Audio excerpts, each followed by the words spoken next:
los que nos escuchan a través de internet. Un gusto para mí estar esta mañana y poder compartir con ustedes esta tercera parte y la última de nuestro estudio de Génesis, el relato de la creación.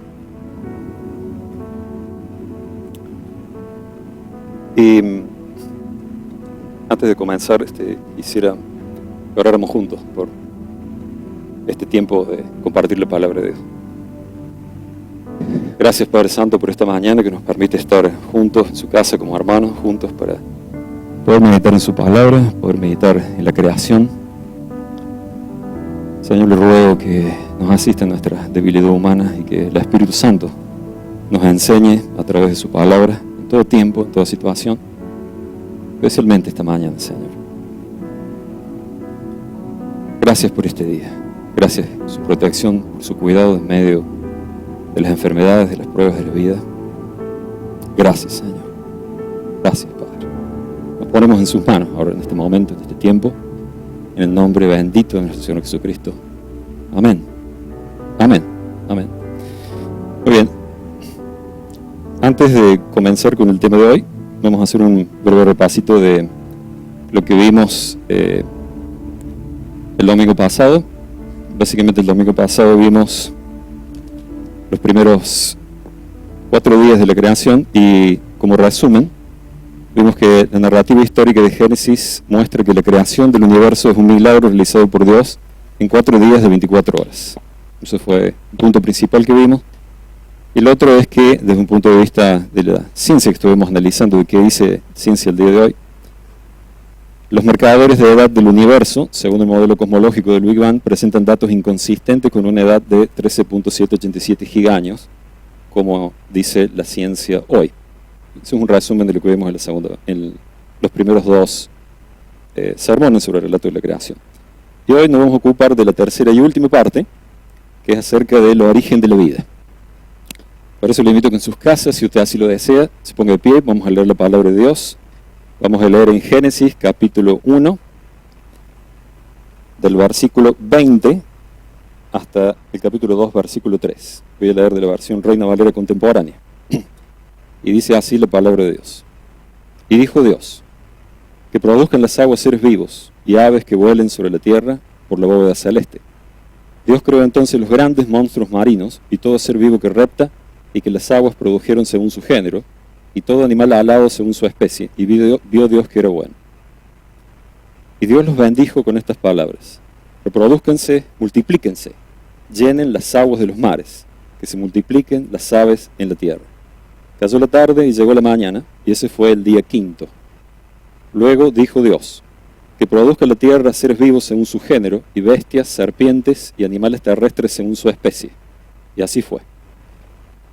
Y Dios hizo animales terrestres según su género, y ganado según su género, y todo animal que repta sobre la tierra según su especie, y vio Dios que era bueno.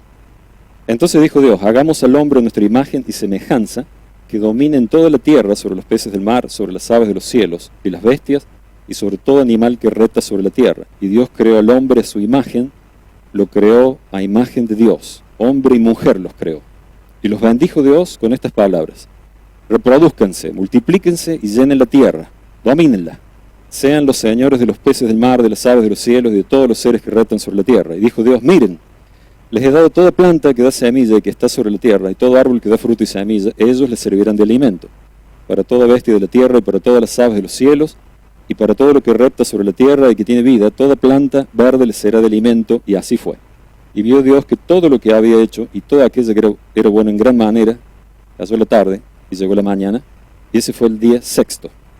Así fueron terminados los cielos y tierra y todo lo que existe. Dios terminó en el día 7 la obra que hizo, y en ese día reposó de toda su obra. Y Dios bendijo el día 7 y lo santificó, porque en ese día reposó de toda su obra. Amén. Es palabra de Dios. Pueden tomar asiento si desean.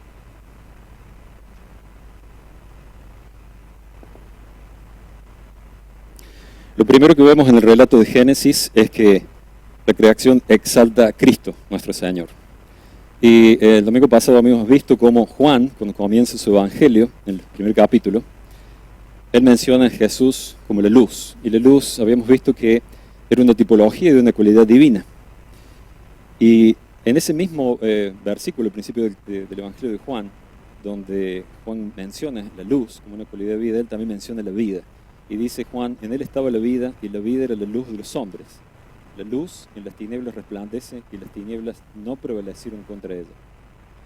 Y más adelante Pedro, cuando predica su mensaje en el pórtico de Salomón, dice, mas vosotros negasteis el santo y el justo, y pedisteis que se os diese un homicida, y matasteis al autor de la vida, a quien Dios ha resucitado de los muertos, de lo cual nosotros somos testigos.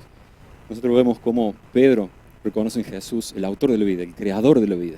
Eso es una alusión a Génesis, es una alusión a esa cualidad divina de la vida que él decidió transferir hacia los seres vivos que él creó. Y otra vez Juan menciona, en el capítulo 8, en el versículo 12, Jesús dijo, yo soy la luz del mundo. El que me sigue no andará en tinieblas, sino que tendrá la luz de la vida. Nosotros vemos cómo la luz y la vida son esas cualidades que están juntas en el Evangelio de Juan, y que él menciona que son cualidades divinas que Dios eligió transferir a los hombres. Él, cuando envió a su Hijo, Él fue la luz del mundo que iluminó y hizo posible ver la verdad de Dios y que los hombres se pudieran acercar a Él y tener vida eterna. Y esas dos cualidades se presentan en Génesis como una tipología de lo que Dios después iba a revelar en la persona de Cristo. Entonces vemos cómo Génesis en sus primeros capítulos exalta a Cristo, al Creador. En el día quinto de la creación, todavía Dios no había creado ningún ser vivo, sino que Él había preparado el universo, había preparado los cielos, la tierra, todo el contenedor donde la vida iba a desarrollarse y crecer. Y ahora, en este quinto día, Él comienza a crear la vida. Y quiero llamar la atención sobre algunas frases que el Señor usa al crear los animales. Lo primero que Él hace es crear los seres marinos y las aves. Y Él dice en un lugar que Él crea los grandes monstruos marinos. Es una frase interesante que hay que tener en cuenta. El comentarista bíblico Hamilton piensa que podría tratarse de una alusión al mito de la creación en Enuma Elish, en donde Marduk crea la tierra primero derrotando y matando al monstruo Tiamat y luego cortando su cuerpo por la mitad. ¿Por qué menciono esto? Porque en el primer mensaje lo había mencionado que la palabra bravismo es una palabra parecida a ese monstruo, y Moisés lo que está haciendo en Génesis es combatiendo los mitos de la creación del Antiguo Oriente. Entonces estas alusiones que hace Moisés a esos monstruos es para desmitificar esa historia y mostrarles que en realidad esos animales que ellos habían visto no eran más que criaturas que Dios había creado, y está poniendo a Dios por encima de ellas y mostrándole a los israelitas que ellos no tenían por qué adorar ningún animal, porque los animales no tenían ninguna deidad en sí. Solamente hay un Dios verdadero que había creado todo, incluso esos animales, y estaba por encima de todos esos animales de la vida. Ese era el objetivo de Moisés, uno de los objetivos cuando escribe el relato de la creación. Comenta Kingham, de Respuestas en Génesis, que probablemente, posiblemente, ese animal que se menciona podría haber sido un dinosaurio marino como un tipo de los plesiosaurios, por la descripción que utiliza. Después de crear todos los animales del agua y del cielo, Dios va a crear los animales terrestres en el sexto día. Los animales terrestres, Él los crea en tres grupos, que son muy sencillos. Vemos que crea los animales domésticos, separa los grandes animales domésticos. Los animales terrestres pequeños era todo lo que se arrastraban por el piso, animales que no necesariamente podían tener patas o no, eso es indistinto, sino que eran pequeños. Y los separa de los animales salvajes libres. O sea, esta clasificación tan sencilla en tres grupos, ustedes se dan cuenta, Dios la hace en función del hombre, porque clasifica en el primer grupo los animales domésticos. Y luego los separa de aquellos grandes que son los salvajes, que no están tanto en contacto con el hombre, no conviven, y de aquellos que eran pequeñitos que estaban en todos lugares. Al igual que con los peces y las aves, Dios creó estos animales, estos distintos grupos de animales, en géneros o especies, esa palabra hebrea min, que son categorías muy diferentes a las que presenta la taxonomía naturalista de hoy, en la biología. Después vamos a hablar un poco más de la taxonomía biológica. Y en el día sexto, finalmente, Dios crea el hombre y la mujer. Y en la creación del hombre y la mujer, Dios se revela como Dios trino. Fíjense que en el versículo 26, y todos los comentaristas antiguos coinciden en esta interpretación de Génesis. Dios dijo, hagamos al hombre a nuestra imagen, conforme a nuestra semejanza. Y en el versículo siguiente dice, y Dios creó al hombre a su imagen. Este intercambio de un uso plural a un uso singular habla de una existencia plural de Dios que nosotros vimos en los primeros mensajes, que está incluida en el mismo término que se usa para la palabra de Dios, que es una palabra plural. Esto siempre, a través de toda la historia, se entendió como una referencia al Dios Trino, aunque el Dios Trino no se había revelado completamente así en la antigüedad. Él dio indicaciones de que tenía una existencia múltiple. La revelación completa del Dios Trino va a venir con la manifestación de la revelación de nuestro Señor Jesucristo como el Hijo. Y a ellos lo iban a terminar de entender. Nosotros, los cristianos, hoy lo entendemos así, cuando el Señor se reveló como el Hijo de Dios, hecho hombre. Pero en el Antiguo Testamento podemos ver indicaciones de eso, porque Dios se revela como Dios. También en el relato de la creación está el Espíritu de Dios moviéndose sobre la faz de las aguas. Y después, más adelante, se va a presentar en el Antiguo Testamento el ángel de Jehová, el ángel del Señor, que presenta cualidades divinas. Entonces ya en el Antiguo Testamento vemos que había 3 personas a las cuales la Biblia le atribuye cualidad divina y que se revelan aquí primeramente en Génesis con esta expresión, cuando ellos crean el hombre. La vida es una cualidad divina. Así lo entendemos el primer capítulo de Génesis, porque es Dios quien transfiere esa cualidad que Él tiene a ciertos seres que Él les llama seres vivos. Y después vamos a ver en el sermón siguiente, solamente hago una pequeña referencia aquí, que Dios transfiere esa vida a Adán soplando en su nariz aliento de vida. Entonces vemos claramente que es una transferencia de vida a ese ser que Él había creado con sus propias manos, ese ser especial, el hombre que Él había hecho con sus propias manos. La vida dada al hombre es diferente de la vida dada a los animales. Hay una diferencia entre esas dos, porque la Biblia los llama a los dos, tanto los animales como el hombre, les llama seres vivos o almas vivas, pero al hombre, solo el hombre se menciona en la Biblia que Dios transmite ese aliento de vida o ese espíritu de vida. Si bien no hay acuerdo en los comentaristas acerca del uso de la palabra espíritu o alma, la diferencia entre ellos, acá en Génesis es evidente la diferencia en el uso que el autor hace, Moisés, creando una diferencia, y más adelante esto también es obvio porque la frase que Dios creó al hombre a su imagen y semejanza es única para el ser humano.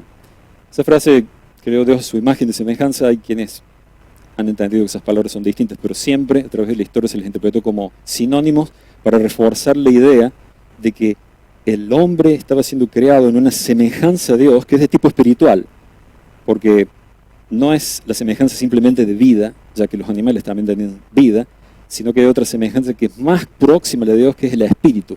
Ese espíritu que al ser humano le hace posible relacionarse con Dios.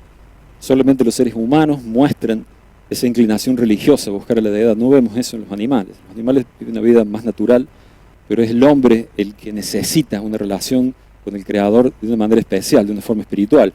Y eso se debe a que nosotros hemos recibido la imagen y semejanza de Dios. Una semejanza que se ha perdido en la caída a causa del pecado, que está estropeada, pero que Jesús vino para restaurar.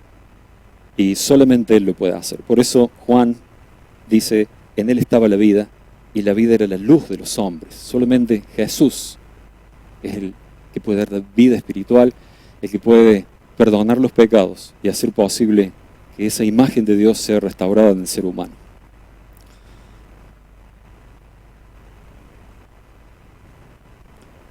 Luego llega el día séptimo, en el cual Dios ya ha terminado su creación. Y el día séptimo es un día más de 24 horas terrestres. Es el día de reposo en el cual Dios crea la semana. Nosotros hemos mencionado que tanto el año, el mes, el día son todas unidades de tiempo que dependen de medidas astronómicas, pero la semana no. Y sin embargo es usada universalmente. La semana fue creada en Génesis. Por eso los seres humanos tenemos nuestra jornada laboral de 6 días y descansamos el séptimo. Nuestro cuerpo lo necesita así, porque Dios nos creó así. Y la semana la creó acá. Y fíjense que esto se entiende perfectamente, que es una semana de 7 días, de 24 horas, porque Moisés, cuando él da la ley, interpreta a sí mismo, interpreta Génesis, lo que él mismo escribió, como días literales de 24 horas. Él dice en el 4.º mandamiento, acuérdate del día de reposo para santificarlo. 6 días trabajarás y harás toda tu obra.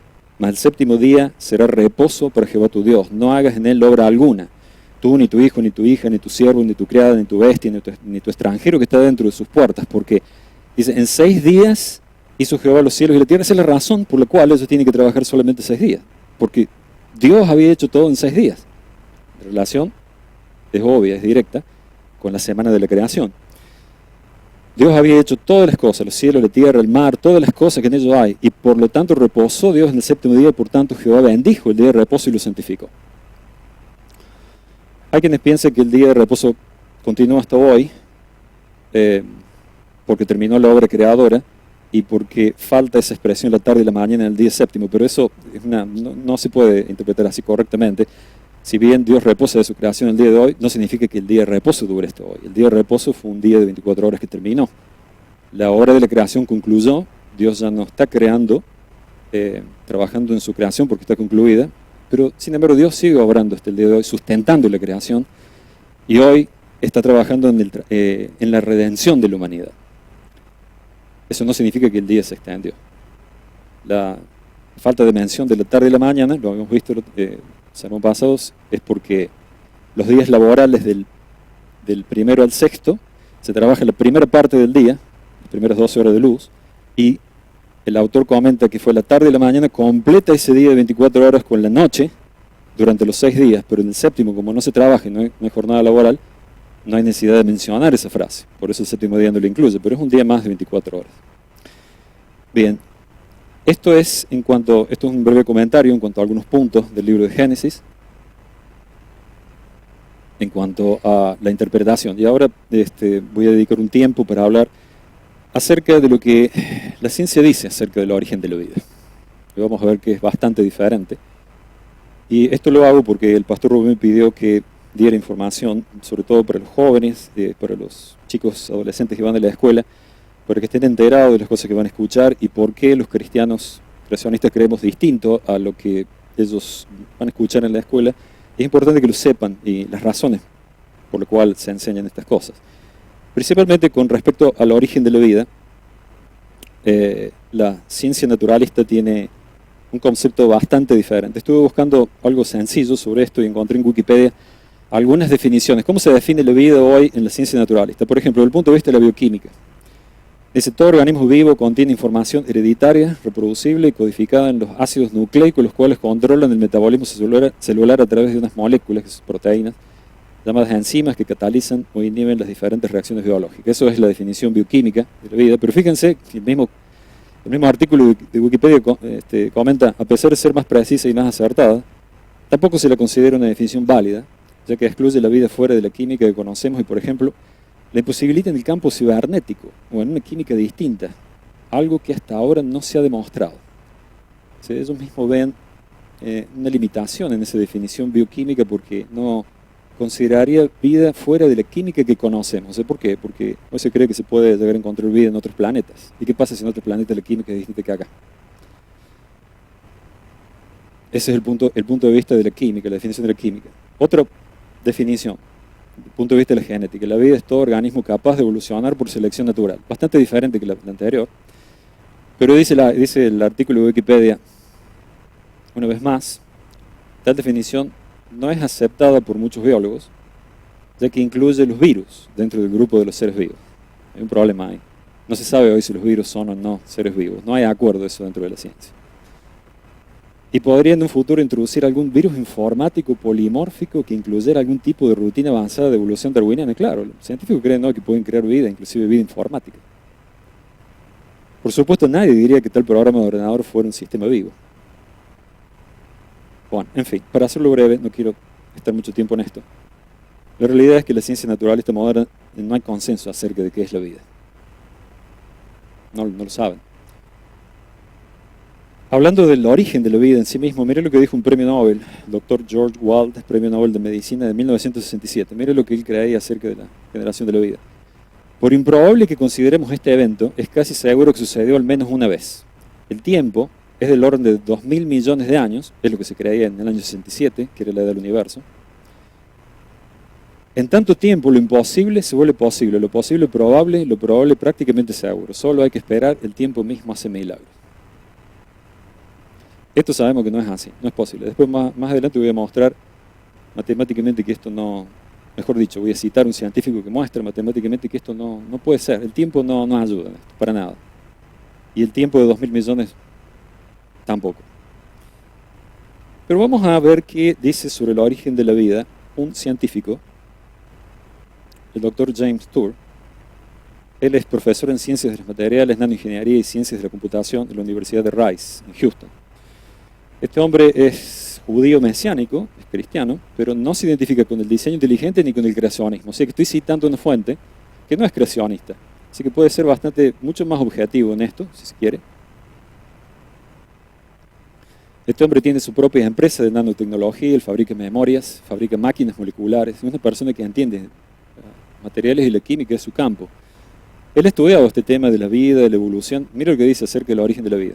Ha escrito un largo artículo sobre el origen de la vida. Está claro, los químicos y los biólogos no tienen la menor idea. Nadie sabe cómo empezó la vida. No tienen ni la menor idea. Y dice, continúa diciendo el doctor Tour, aquellos que piensan que los científicos entienden los problemas de la química prebiótica, o sea, la química antes de la vida, la química que pudo dar origen de la vida, están completamente mal informados. Nadie los entiende. Quizá algún día lo entendamos, pero ese día está lejos. Sería mucho más útil y esperanzador exponer a los estudiantes a las enormes brechas en nuestra comprensión. Ellos podrían encontrar una teoría científica más firme y quizá radicalmente diferente. La base sobre la cual nosotros como científicos estamos confiando es tan inestable que deberíamos declarar abiertamente la situación tal como es, un misterio.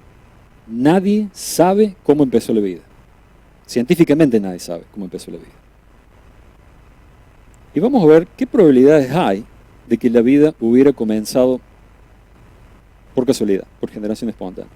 El doctor Andrew Fabich, un microbiólogo, hace un cálculo teniendo en cuenta la probabilidad de que un ser de 250 genes hubiera comenzado a existir. ¿Por qué 250? Porque hoy se habla acerca de lo que es el conjunto mínimo de genes posible para que un vivo pueda existir. Y se estima, según hoy, no se sabe esto, pero se estima que debería tener como mínimo 250 genes. Entonces, ¿qué probabilidades hay de que se puedan acomodar y agrupar solos 250 genes, asumiendo, esta es una cosa que se concede en esto, que las letras de ADN se formaron aleatoriamente ya y que están disponibles, lo cual ya es una gran concesión.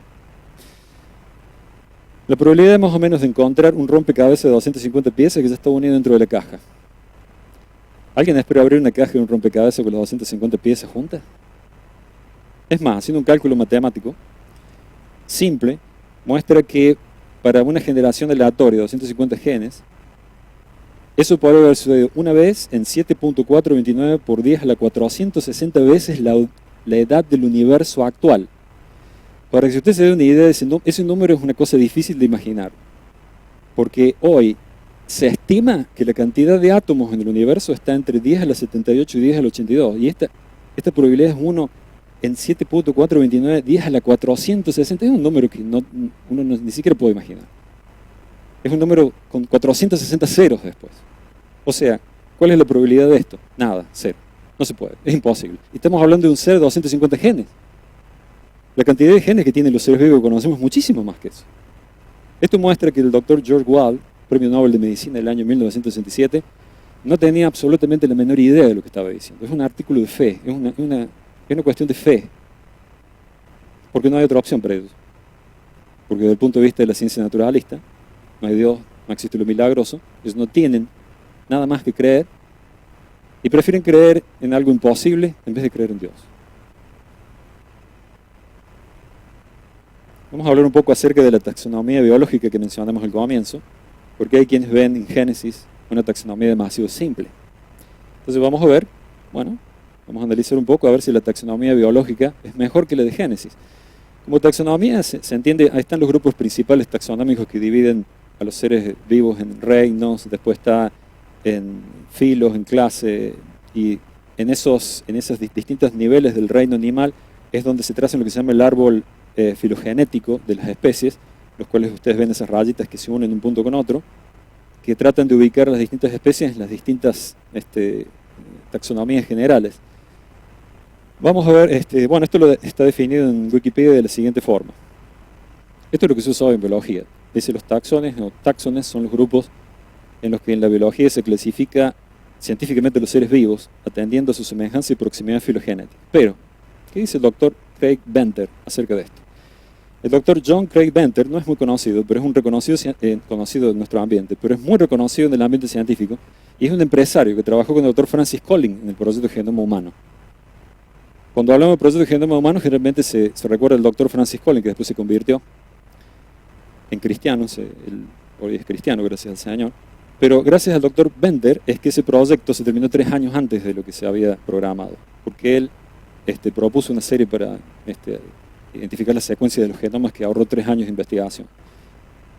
Este hombre, que es considerado uno de los científicos más importantes en el campo de la genética, mire lo que piensa acerca de ciertas cosas, de ciertas creencias de la evolución. Dice, no creo que necesariamente haya un solo ancestro. O sea, en ese árbol filogenético ustedes vieron que solamente tiene un punto en el tronco, que sería el ancestro común universal para esa especie, y la biología moderna naturalista cree que hay un ancestro común universal para todas las especies. Y eso se le llama árbol de la vida o árbol filogenético. Mire lo que cree él acerca del ancestro común. Dice, yo no creo que haya un ancestro común, pero esto es contradictorio. Creo que podremos tener miles de ancestros comunes recientes y que no serían necesariamente tan comunes. Esto lo descubre él estudiando el ADN de los seres vivos. Él está trabajando en un proyecto para crear la base de datos genética de todas las vidas en el planeta.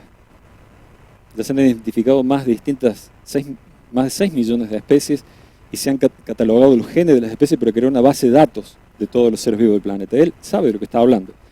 Y vamos a ver ahora un video. Quiero que presten atención a esto. Está subtitulado en inglés, pero es muy importante esto. Voy a mostrar varias cosas que suceden hoy en el mundo de la ciencia. Esto es un debate que se organizó en la Universidad del Estado de Arizona en el año 2011 sobre el tema que es la vida. Y participaron varios científicos muy importantes a nivel internacional, como el doctor Craig Venter, que es el que está sentado más cerca de aquí. Después va a haber una conversación entre él, de Richard Dawkins, que es un biólogo y un ateo muy famoso, y el doctor Paul Davis, que es un profesor en la Universidad del Estado de Arizona. Mire, presten atención, traten de... bueno, está subtitulado, espero que lo puedan ver bien, después vamos a comentar sobre esto.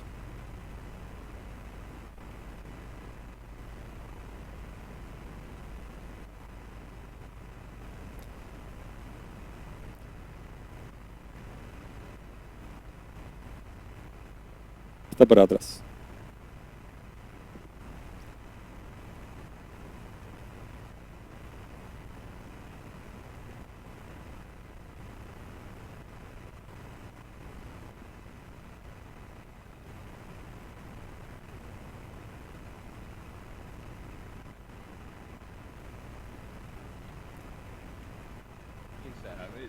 We're whittling down on it, but there won't be a minimal gene set. There'll be multiple ones because I'm not so sanguine as some of my colleagues here that there's only one life form on this planet.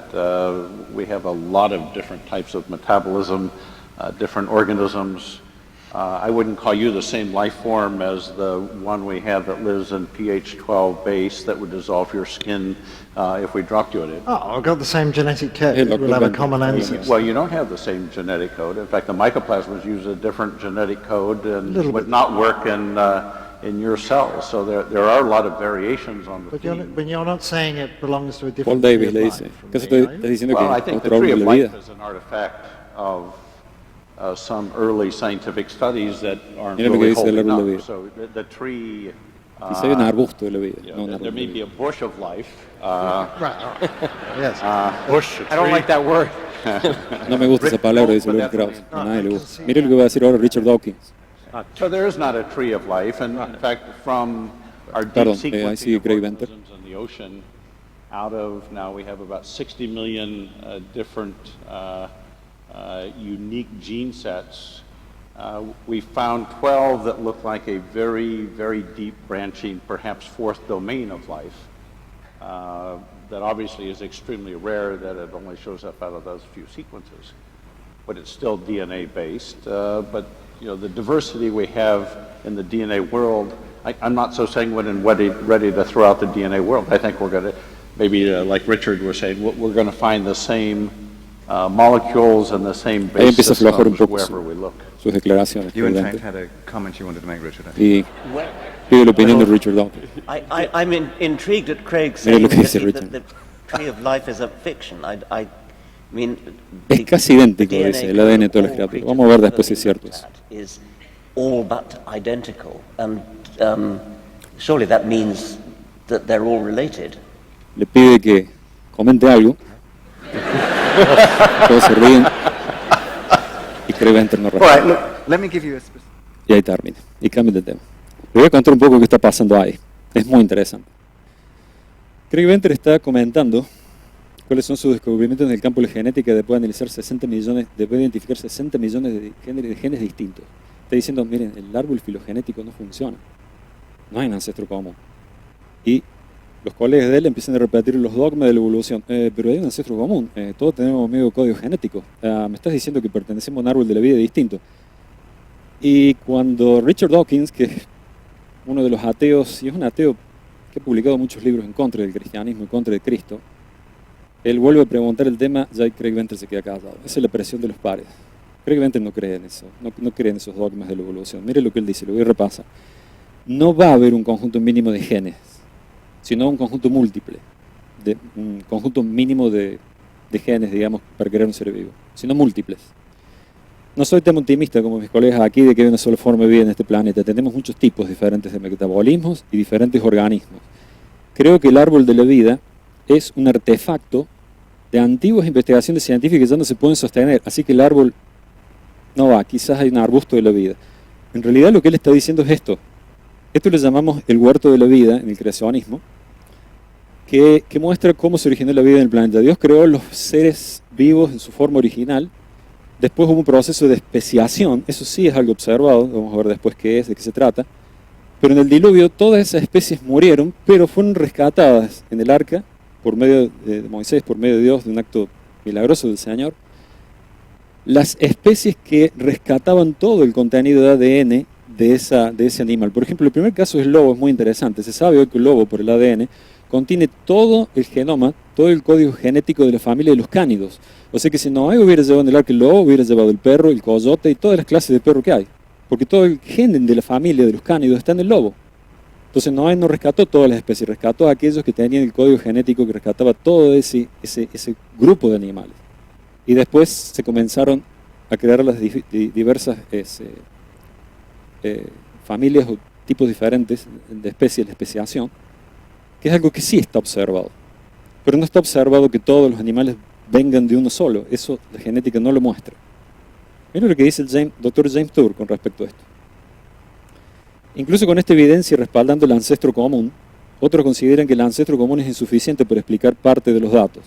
Por ejemplo, los humanos tienen 20.000 genes que codifican proteínas. Esto solo representa el 1.5% del ADN de todo el genoma humano, y es dentro de ese 1.5% donde los estudios del ancestro común se enfocan principalmente, aunque no exclusivamente. ¿Vieron eso? Cuando los evolucionistas decían todos tenemos el mismo código genético, todos mismos tenemos el mismo código genético, se estaban refiriendo al 1.5 del ADN, que es la parte donde se codifican las proteínas, que esa sí es muy similar entre todos los seres vivos. Pero el resto del ADN, al principio, el 98.5% restante, se le llamaba ADN basura. Y no se lo investigaba, pero a partir del año 2003, por el establecimiento de un proyecto que se llama ENCODE, la Enciclopedia de Elementos ADN, se empezó a investigar ese resto del 98.5% del genoma y adivinen qué, sí tiene función. Ya no se le llama más ADN basura, sino regiones intergénicas. ¿Y cuán parecido es el resto del ADN? Vamos a ver el doctor Nathaniel Jinson, él tiene un doctorado en biología de la célula de la Universidad de Harvard y es un creacionista. Miren lo que dice, porque él investigó este tema. Dado que el recuento total de letras en humanos y chimpancés, el chimpancé supuestamente, hasta el día de hoy, sería el animal con el ADN más parecido al del hombre. Fíjense, dice que el total de letras en humanos y chimpancés es alrededor de 3.000 millones de letras de ADN. Los evolucionistas esperaban que hoy en día la diferencia genética entre estas dos especies sería del 1 al 3%. Y dice, los humanos y los chimpancés no son 99% idénticos, son solo el 88%. Esto se sabe después de haber estudiado las zonas intergénicas. Lo que significa que las dos especies difieren en 400 millones de letras de ADN. Eso es muchísima diferencia. Y estos están comparando lo que se supone que es el animal más parecido al hombre. En el resto hay aún más diferencia. La predicción evolutiva de una diferencia del 1% no es realmente una predicción en absoluto. El tiempo evolutivo en el que se habrían separado los linajes de humanos y chimpancés se ha revisado para adaptarse a los datos genéticos. Mira lo que pasó. Dice, las predicciones anteriores sobre el tiempo de divergencia para estas especies estaba originalmente en el rango de 3 a 6 millones de años. Y la medición de la tasa de error de copiado de ADN en los chimpancés causó que algunos investigadores controvertidamente aumentaran el tiempo a 13 millones de años. ¿Qué pasó? Según los cálculos que ellos tenían antes, pensaban que, teniendo en cuenta cuánto cambia el ADN con el tiempo y los cambios que había, que se suponía que había del 1%, ellos estimaron que esa rama se había separado entre el hombre y el chimpancé hace 3 millones de años. Cuando encontraron que la diferencia más grande, ¿qué hicieron? Se separaron hace 13, no hace 3. Mire lo que dice el doctor Nathanael Jensen. Por tanto, la diferencia absoluta entre humanos y chimpancés no es una predicción confirmada, sino una modificación post hoc para hacer coincidir las predicciones con los hechos. Igual que en la teoría del Big Bang, lo que hacen los científicos hoy, cuando los datos no coinciden, modifican el modelo. Y después le dicen a la gente que el modelo predijo los datos. Eso es lo que pasa hoy. Vamos a hablar un poquito más acerca de la evolución darwiniana. El árbol filogenético no es buena ciencia. El ancestro común tampoco. Vamos a ver la evolución darwiniana. El doctor Lane Lester, que es genetista, explica un poco la historia de la evolución y dice, a mediados del siglo XIX, algunos científicos creían que las variaciones causadas por el medio ambiente podían ser heredadas. Carlos Darwin aceptó esa falacia y sin duda esto le facilitó creer que una criatura podía transformarse en otro diferente. Explicó así el origen del largo cuello de las jirafas, en parte por los efectos heredados del mayor uso de las partes. Durante las temporadas en que la comida era escasa, razonó Darwin, las jirafas estirarían sus cuellos buscando las hojas altas, dando supuestamente como resultado cuellos más largos que eran transmitidos a su descendencia. Bien. Esto es lo que creía Darwin. Lo vamos a mostrar con un ejemplo. Esto es lo que se creía en esa época. Había dos jirafitas y esas CC representan el gen de la altura. Son cortas, cuello corto. El gen del largo y cuello corto. Se acaba la comida. Necesitamos estirar el cuello para poder comer porque no llegamos.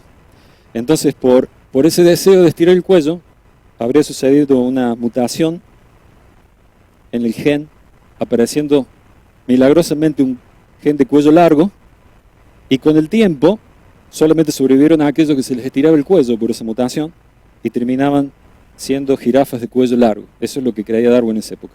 ¿Qué observamos hoy? Fíjense que todas las jirafas van a terminar teniendo ese cuello largo por una mutación que ocurre milagrosamente por la necesidad de estirar el cuello. Eso es lo que ellos creían. Pero ese gen no existía antes, o sea que hay nueva información en el genoma de la jirafa. ¿Qué es lo que realmente pasa y lo que se observa? Lo que se observa en la realidad es que el cuello largo y el cuello corto ya forman parte del genoma de la jirafa. Y si no hay alimento abajo, solamente aquellas que ya tienen el cuello largo van a sobrevivir, por lo tanto, se va a perder el gen del cuello corto y va a terminar quedando solamente vivas las jirafas de cuello largo. ¿Se dan cuenta? El efecto es el mismo, pero esto sucedió por pérdida de información, no porque un gen milagroso de cuello largo apareció. Esto es lo que se observa y se llama selección natural. Esto es buena ciencia. Esto es lo que a veces se confunde hoy, porque esto sí pasa, y se le llama evolución darwiniana o macroevolución. Esto no es macroevolución, esto es selección natural. Esto es algo que sucedió con una información que ya está en el gen, que se pierde y beneficia solamente a aquellos que vinieron con el gen del cuello largo, y los que no lo tienen fallecen porque no pueden comer. Pero es un proceso totalmente diferente del que se propone. Fíjense que dice el doctor James Tour con respecto a la evolución.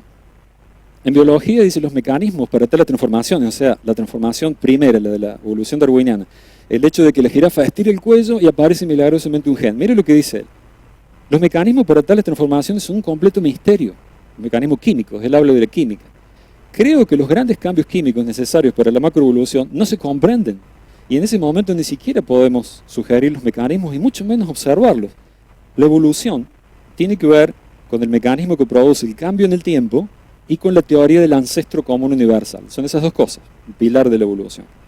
Pero estos mecanismos son desconocidos, y la teoría del ancestro común universal se enfrenta a problemas que surgen de ENCODE, de lo que les mencioné, de la base de datos de todos los genes de los seres vivos, y de la investigación de genes huérfanos, que muestran la falta de genes en común. ¿Qué son los genes huérfanos? Los genes huérfanos son aquellos que pertenecen solamente a una especie, que no tienen un padre común. Cada vez se encuentra más. De acuerdo a la teoría de evolución, deberíamos tener muchísimos genes en común y casi ningún gen huérfano. La realidad es lo contrario. Cada vez se encuentran más genes huérfanos en el proyecto ENCODE. Eso ha llevado al doctor James Tour y a más de 1000 científicos al día de hoy que no son cristianos, y muchos de esos han sido evolucionistas, a afirmar la disensión científica sobre el darwinismo que les comenté en el primer sermón. Dicen estos científicos, somos escépticos acerca de las afirmaciones de que las mutaciones aleatorias y la selección natural pueden explicar la complejidad de la vida. No pueden. Debe fomentarse un cuidadoso examen de la evidencia en favor de la teoría darwinista. Hoy está completamente en duda la evolución, sin embargo sigue siendo enseñada en la escuela como un hecho, y no lo es. Es una teoría en bancarrota que lucha por sobrevivir, esa es la realidad. Han aparecido otras opciones para la evolución científica como por el doctor Michael Behe, un ex evolucionista. Él se puso a preguntar en un momento y trató de razonar al revés. Esto es buena ciencia. Él dijo lo siguiente, ¿qué tipo de sistema biológico no podría formarse mediante numerosas y sucesivas y leves modificaciones? ¿Qué está haciendo él? Cuando uno trata de ver que algo es cierto, trata de ver cómo sí se puede producir y cómo no podría haberse producido. Eso se llama, él está tratando de ver si se puede falsear la teoría. Eso es ciencia. Para determinar si algo es verdadero, hay que ver las razones por qué sí puede existir y las razones por qué no puede existir. Lo cual nadie se los estuvo preguntando hasta ahora. Este doctor se les empezó a preguntar, ¿qué tipo de sistema biológico no podría haberse formado por la evolución? Porque si encontramos un sistema biológico que no podría haberse formado por la evolución, llegamos a la conclusión de que la evolución no es la forma por la cual se formaron todos los seres biológicos. Miren lo que dice él. Dice, bueno, para empezar, es un sistema que es irreductiblemente complejo. Ese sistema no podría haberse formado por medio de la evolución. Con esto me refiero a un único sistema compuesto por varias partes que interactúan correctamente, contribuyen a su funcionamiento básico, donde la eliminación de cualquiera de las partes haría que el sistema deje de funcionar. Dice, un sistema irreductiblemente complejo no se puede producir directamente a través de la evolución, o sea, mejorando continuamente la función inicial mediante una modificación leve y sucesiva de un sistema precursor, un sistema antes de ese, porque cualquier precursor de un sistema irreductiblemente complejo al que le falte una parte es por definición no funcional. ¿Qué significa esto? No puede haber un sistema precursor de un sistema irreductiblemente complejo porque el precursor no podría sobrevivir, de acuerdo a la evolución muere. Y esos sistemas abundan en la naturaleza. Por ejemplo, analizando el cuerpo humano, fíjese que necesita para vivir sangre, el corazón, las venas, y necesita muchas más cosas que estén funcionando en forma conjunta para que la vida pueda existir. ¿Qué evolucionó primero? ¿Qué podemos sacar de eso para que el ser humano siga viviendo? Ninguna de esas partes. El cuerpo humano es un sistema irreductiblemente complejo. No hay un precursor al que le pueda faltar una parte que pueda estar vivo. Por lo tanto, no podría haber evolucionado. Mira lo que dice el doctor Jerry Bergman, biólogo, un hombre brillante, con más de 9 títulos diferentes. Él dice, para existir como organismo vivo, el cuerpo de Adán tuvo que ser creado completamente formado. Si la sangre de Adán no hubiera circulado cuando fue creado, los pocos minutos que llevaría a arrancar el sistema y hacer que la sangre llegue al cerebro podrían haber causado la muerte o el daño celular importante. Todos los órganos de Adán, incluidos su corazón, pulmones, riñones, cerebros, debieron haber estado funcionando simultáneamente como una unidad en el momento en que fue creado. En otras palabras, Dios creó a Adán como un hombre maduro. Es necesario que Dios hubiese creado a los seres vivos de una forma madura, completamente funcional, para que pudieran vivir. Nunca podrían haber vivido con una parte menos, nunca podrían haber evolucionado. El concepto de complejidad irreducible lo vemos en la creación y lo entendemos como creación madura. Dios hizo las cosas maduras. Dios creada en forma madura, creó el universo en forma madura. Él creó todas las cosas en forma madura para que pudieran funcionar. Vamos a ver ahora un poco las evidencias del origen reciente. Sabemos que Dios creó todas las cosas, no pueden evolucionar. Vamos a ver, porque este es un tema controversial, ¿hace cuánto Dios creó estas cosas? ¿Qué evidencias hay de un origen reciente de la creación de Dios? Hay muchas, que sorprendentemente se sabe poco acerca de ellas. Una de ellas es el tejido blando en los fósiles. Esta noticia sí salió, fue muy publicada. La doctora Mary Schweitzer ella descubrió en el año 2001 restos de vasos sanguíneos en un hueso de un tiranosaurio rex. Es más, contenía glóbulos rojos con núcleo, que son típicos de los reptiles y de las aves. Este tiranosaurio rex se creía que había vivido hace 65 millones de años y se habían extinguido, pero encontraron restos de tejido blando en sus huesos. Es imposible que esto haya durado 65 millones de años. Este tipo de cosas duran miles de años, según como saben los biólogos. ¿Qué están haciendo los biólogos hoy? Tratando de encontrar cómo explicar que este hueso tiene 65 millones de años. No lo tiene. Estos restos de tejido blando y sustancias se encuentran ahí porque esos fósiles no tienen millones de años, tienen miles. Los dinosaurios se extinguieron y murieron grandes cantidades de animales durante el diluvio, quedaron sepultados. El diluvio es una mucho mejor explicación de los fósiles. Ahora, este no es el único caso. Sorprendentemente, ya desde el año 1966 que se había encontrado tejido blando.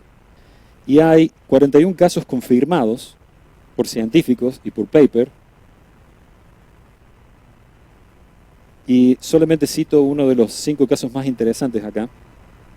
Hay una lista que está en el archivo PDF que adjunto con ese sermón que ustedes pueden ver la fuente de información.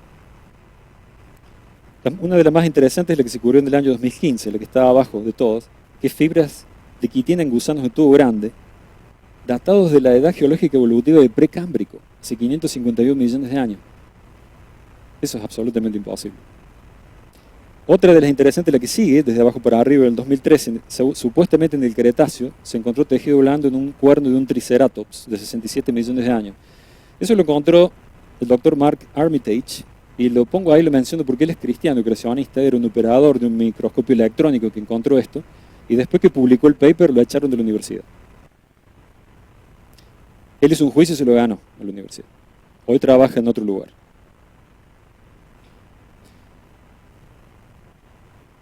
Lo echaron porque no está de acuerdo con la teoría evolutiva. ¿Qué otras pruebas tenemos de una creación de la vida reciente? Los fósiles en poliestratos. Esta foto es una foto de un licópodo expuesto en acantilados en Joggins en el año 2003. La foto es de Jan Juby. El fósil corta aproximadamente 2 metros de estratos y las raíces aún están intactas aunque aplastadas. ¿Qué sucede con los fósiles poliestratos? Son fósiles que encontramos que atraviesan estratos que se suponen que son distintas eras geológicas, que han pasado millones y millones de años de depósitos entre medio. ¿Cómo puede un árbol estar atravesando estratos de eras geológicas que pasaron durante millones y millones de años? ¿Cómo puede ser? No puede ser. ¿Qué dicen los evolucionistas acerca de esto? ¿Cuál es el mecanismo de rescate que usan ellos? Y dicen que en realidad el árbol pertenecía a una era geológica, pero después, por erosión, todo lo que estaba alrededor fue sepultado, se fosilizó. Por erosión, todo lo que estaba alrededor se perdió, después pasó otra era geológica, y después pasó otra, y después pasó otra, y lo terminaron de sepultar. Eso es lo que ellos creen. Esa es la explicación que dan. Lo cual es realmente imposible.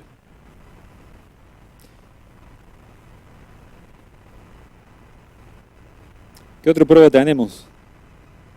¿Qué otra evidencia tenemos de un origen reciente? El campo magnético terrestre es una evidencia muy fuerte acerca de eso.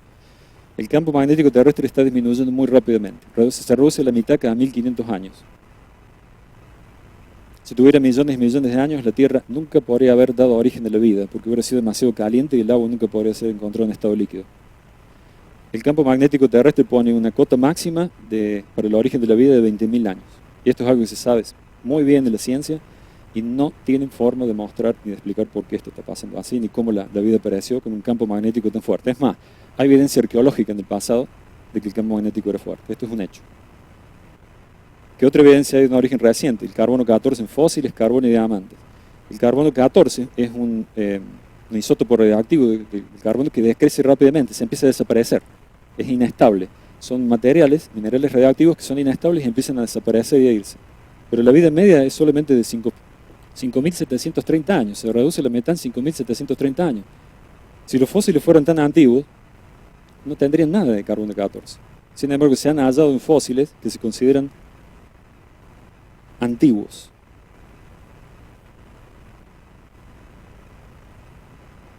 De millones de años, perdón.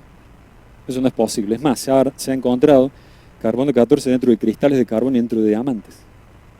O sea, totalmente aislados en estado puro y sin embargo todavía existen. ¿Cómo puede estar ahí el carbono 14 si la Tierra tiene miles de millones de años? No es posible. Sin embargo, esta evidencia no es la evidencia más fuerte que tenemos los cristianos.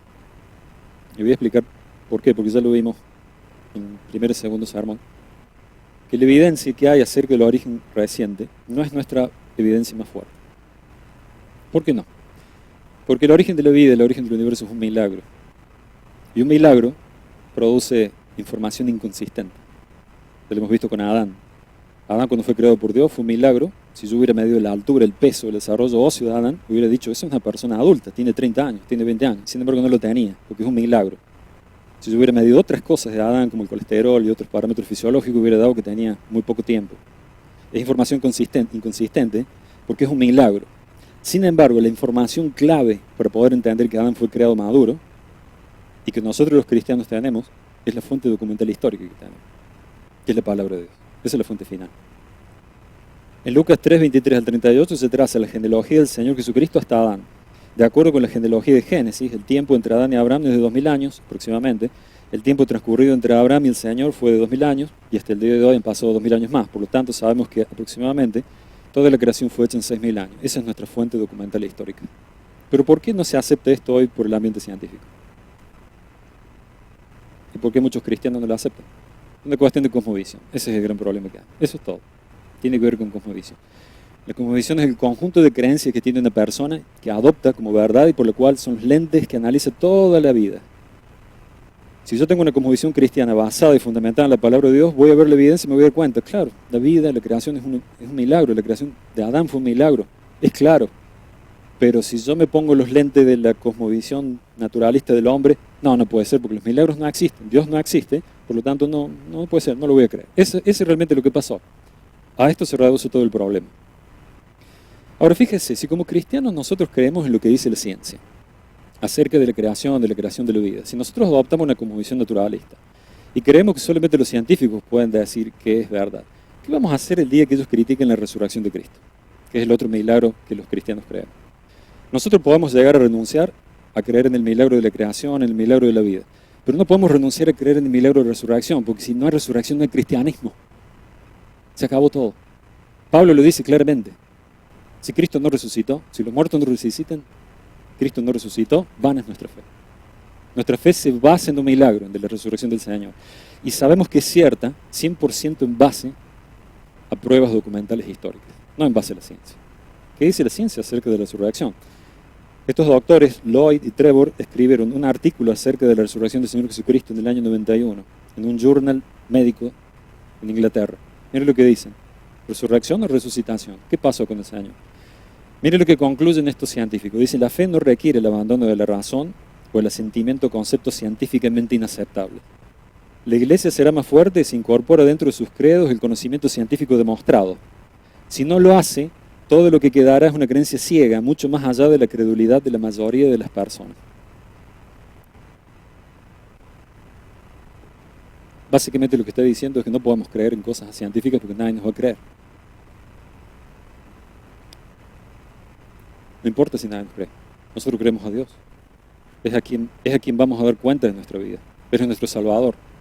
Los cristianos hemos creído en la resurrección del Señor porque creemos en la fuente documental histórica del cristianismo, que es la palabra de Dios, y hemos visto el poder de la palabra de Dios. Por eso lo creemos. Porque vemos que transforma vidas, porque vemos que es verdad. Porque vemos que resulta en una mejor vida, en una vida con esperanza, porque da gloria a Dios, no porque los científicos consideren que sea cierto, ¿no? ¿Qué motivaciones tuvieron los científicos en el pasado con la evolución? Es importante saber estas cosas. Miren lo que escribió una carta a Darwin, de Darwin a Thomas Huxley, el famoso filósofo ateo en el siglo XIX. Así termina esta carta y le concluye Darwin. Mi buen y amable agente de la propagación del Evangelio, es decir, el Evangelio del Diablo, a su disposición, Carlos Darwin. Yo no sé si lo dijo en serio o no, pero una persona que escribe una carta de ese tipo y la firma de esa forma, creo que tiene un grave problema en su vida con respecto a Dios. Y esas ideas de Darwin han influido en otros pensadores de nuestra época, como por ejemplo el doctor Richard Dawkins, que escribió en su libro El relojero ciego. Él dijo, Darwin hizo posible que sea un ateo intelectualmente satisfecho. Eso lo escribió Richard Dawkins, el ateo que estaba en el video. Creo que el pastor John MacArthur resume la evolución de una forma muy buena y dice, la evolución fue inventada para eliminar a Dios de Génesis, al Dios de Génesis, y de esa manera desautorizar al dador de la ley divina y obliterar la inviolabilidad de su ley.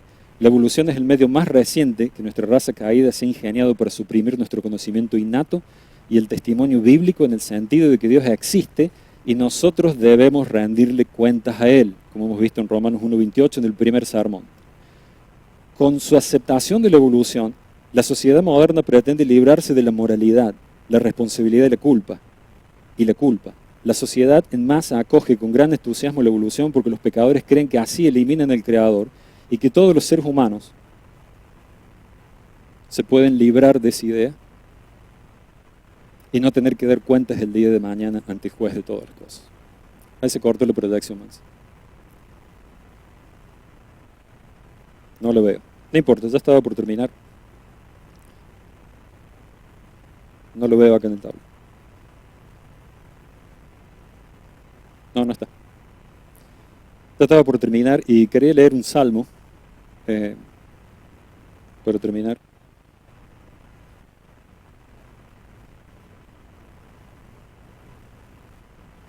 Gracias. ¿Me podés pasar? Perdón, quería hacer un resumen de lo que vemos hoy. Quería hacer un resumen de lo que vemos hoy antes de terminar y básicamente esto es la narrativa histórica de Génesis muestra que la creación del universo y la creación de la vida fue hecha en 6 días de 24 horas hace aproximadamente 6.000 años. Eso es lo que vemos en la narrativa de Génesis.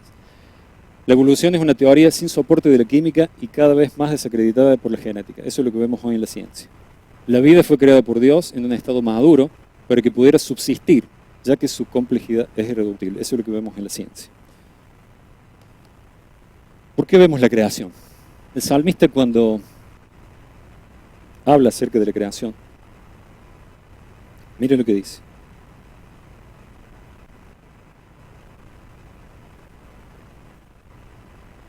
Y lo voy a leer.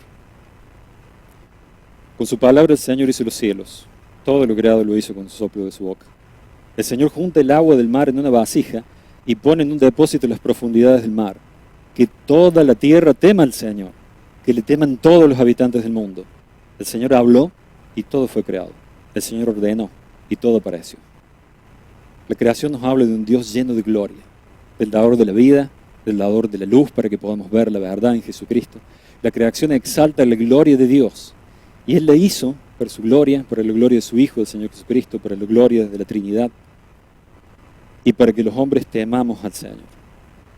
Eso es lo que falta hoy muchas veces en este mundo, es falta de temor de Dios. Eso es lo que hace que las personas se alejen de Dios, no le teman y se pierdan. Con esto termino esta serie de la creación. Quisiera orar para concluir, invitando que si usted no cree en Dios, considere las opciones que tiene. La única forma de tener una vida con esperanza, la única forma de tener una vida con un propósito, la única forma de ser salvo de la ira venidera, es mediante la fe en nuestro Señor Jesucristo. Él es el creador de todas las cosas. El negar a Dios como creador es el primer pecado de los hombres por lo cual se pierde. Eso muestra falta de reverencia ante su gloria, falta de agradecimiento por las cosas buenas. A usted Dios le dio la vida, a nosotros nos dio la vida y nos dio el sustento, nos da todo. Es mostrar falta de temor, es un pecado del cual hay que arrepentirse. Hay que arrepentirse y creer en Cristo, el único Salvador que le puede dar de vida eterna. Yo le invito a que haga eso, en su hogar donde vive, si usted no cree en Dios, si usted no cree en la Biblia. Le invito a que le haga porque es la única fuente de salvación, es la única esperanza del hombre.